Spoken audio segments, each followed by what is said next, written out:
Le journal, présenté par Justine Bincher. Bonjour, la gare Montparnasse à Paris, paralysée par un nouvel incident. 1 an après une panne de signalisation, 7 mois après un bug informatique.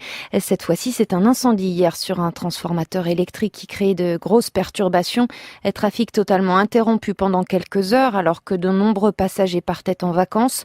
Perturbations qui devraient se poursuivre aujourd'hui. La SNCF a mis en place un plan d'alimentation électrique alternative permettant de faire circuler une partie des trains. La compagnie s'engage à faire partir de cette gare au moins 70% des TGV aujourd'hui. 3 départements restent en alerte canicule ce matin, l'Ardèche, la Drôme et le Rhône.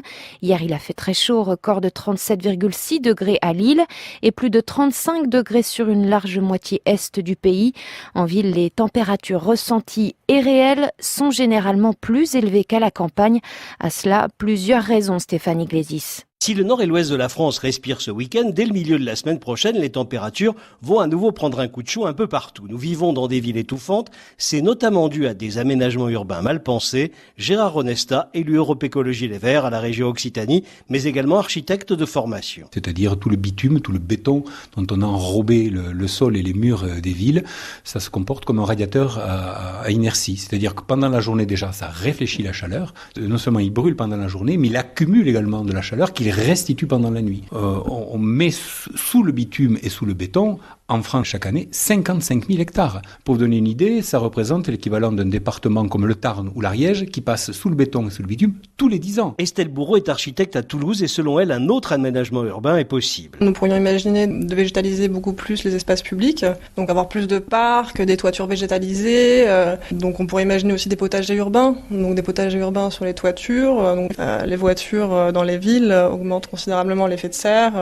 La compagnie de Salzbourg et la ville de Toulouse ont d'ailleurs prévu pour la tour Occitanie derrière la gare des jardins suspendus qui s'enroulent autour de ces 150 mètres de haut. C'est déjà un début. Alexandre Benalla a-t-il commis d'autres violences? 2 nouvelles plaintes contre X ont été déposées.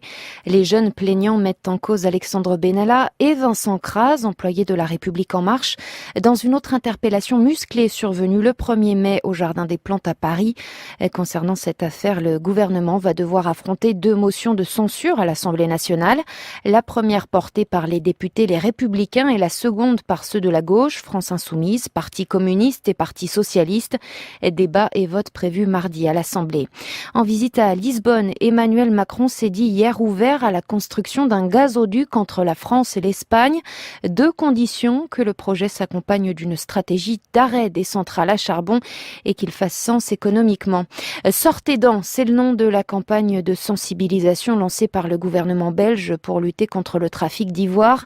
Commerce interdit depuis 1990 dans l'Union européenne.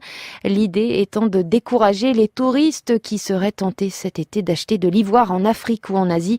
Reportage de Johanna Hochstein. On met l'ivoire ici et on referme. Des bracelets, un pendentif et même une défense d'éléphant, autant d'objets en ivoire retrouvés dans cette benne. Pour Joël Spetz, responsable de la campagne au ministère belge de l'Environnement, il faut en profiter pour sensibiliser les citoyens. Il est impossible d'enlever une dent d'éléphant. Une défense, c'est bien une dent d'éléphant sans tuer l'animal. Chaque année, 25 000 éléphants sont encore abattus malgré l'interdiction mondiale du commerce de l'ivoire qui date de 1990. Pour les organisations de défense des animaux, la législation est trop permissive. Elle autorise en effet la vente d'objets en ivoire en fonction de leur ancienneté. Problème, certains trafiquants peu scrupuleux en profitent, comme l'ont démontré des scientifiques de l'université d'Oxford.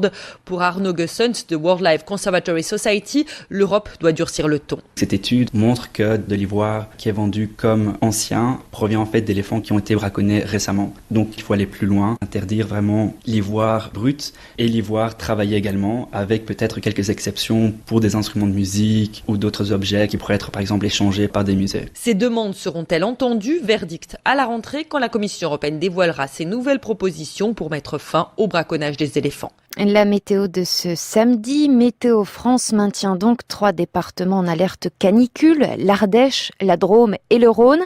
Temps plus instable aujourd'hui sur tout le pays avec quelques risques d'averses et même de l'orage à l'est ce matin.